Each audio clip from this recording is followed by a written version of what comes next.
6월 29일 화요일 아침 묵상입니다. 오늘 말씀은 출애굽기 32장 15절부터 24절까지 말씀입니다. 산에서 내려온 모세는 백성이 금송아지를 세우고 춤추고 노래하는 것을 보고 분노합니다. 하나님이 쓰신 두 증거판을 던져 깨뜨립니다. 그는 우상을 가루로 만들어 물에 뿌려 백성에게 마시게 합니다.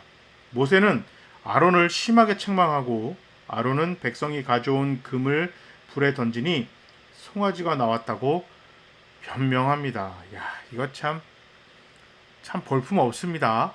지금 모세가 80이고 아론이 3살 많은 83입니다. 83인데 나이가 참 아론 입장도 난감하긴 했을 거예요. 근데 참 볼품 없어요. 민망하잖아요. 80 먹은 동생한테 83살 먹은 형이 변명하는 거 보세요. 금을 불에 던졌더니 송아지가 나왔다. 아론도 지금 상황상 제사장이 된 거지. 아론이 계속해서 믿음 생활을 잘 했기 때문에 제사장이 된 것이 아닙니다.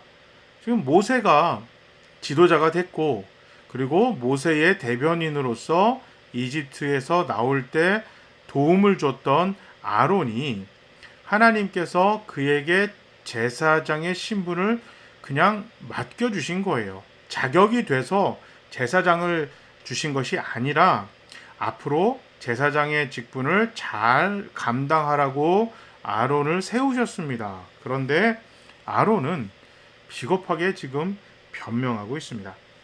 자, 죄는 하나님과의 관계 단절입니다.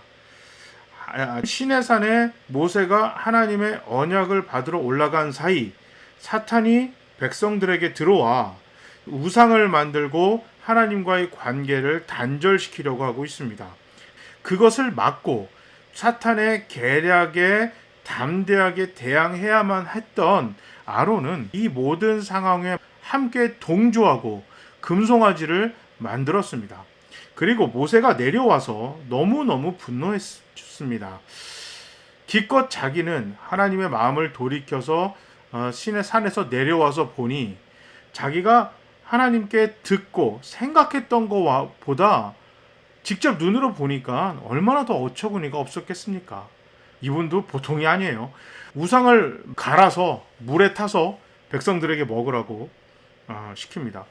우상을 물에 갈아서 마시면 몸에 좋을 리가 없겠죠. 그런데 모세는 우상을 만들어 죽느니 차라리 우상을 갈아서 먹는 물을 먹고 죽는 게 훨씬 낫다고 생각했던 것 같습니다.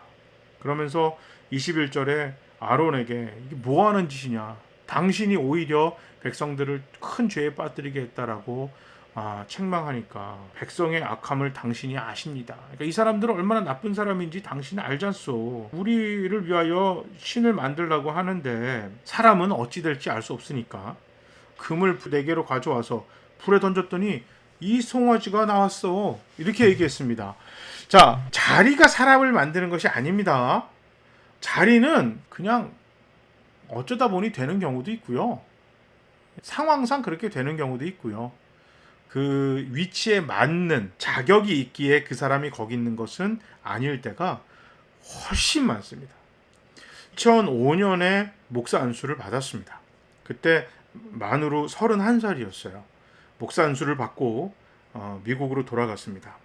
그리고 바로 그 다음 주일날 83인가요? 84 연세가 그 정도 되신, 지금 아론 나이네요.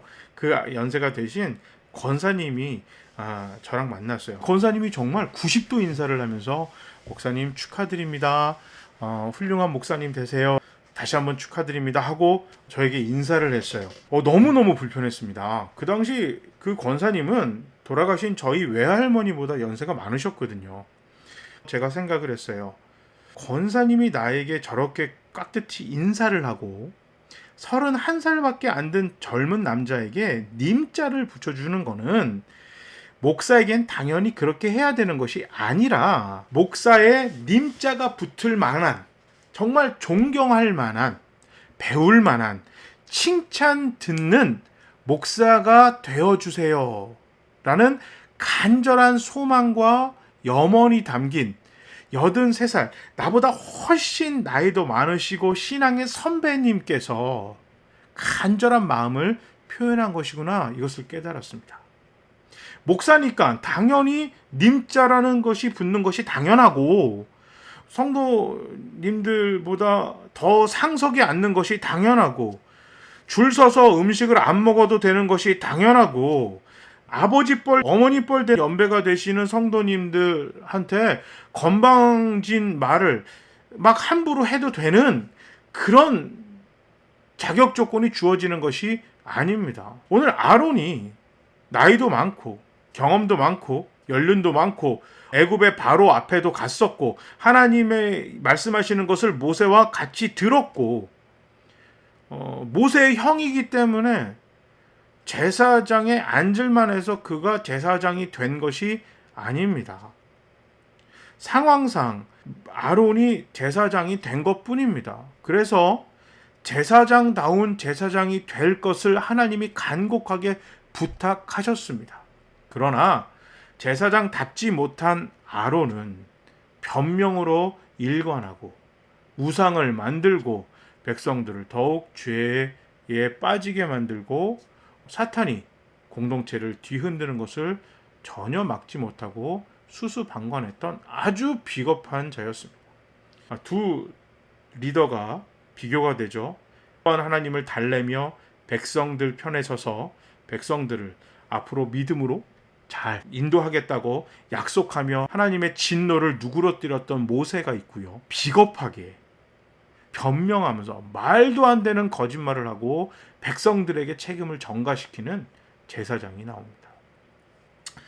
교회에서 직분을 맡았다고 내가 믿음이 좋고 인격이 성숙하고 하나님 앞에 바르게 살아가는 것은 아닙니다. 이것을 꼭 잊지 말아야겠습니다. 성경을 많이 안다고, 성경 공부를 많이 했다고, 제자 교육을 몇 번씩 졸업했다는 이유만으로 내가 교사 생활을 하고 있고 리더로서 지도자로서 많이 살았다고 해서 나의 믿음이, 나의 인격이, 내가 하나님 앞에 쓰임받는 자로서의 자격이 완성되고 성숙해지는 것은 절대 아닙니다. 이건 누구도 마찬가지고 오늘 이 말을 전하고 있는 저도 마찬가지입니다.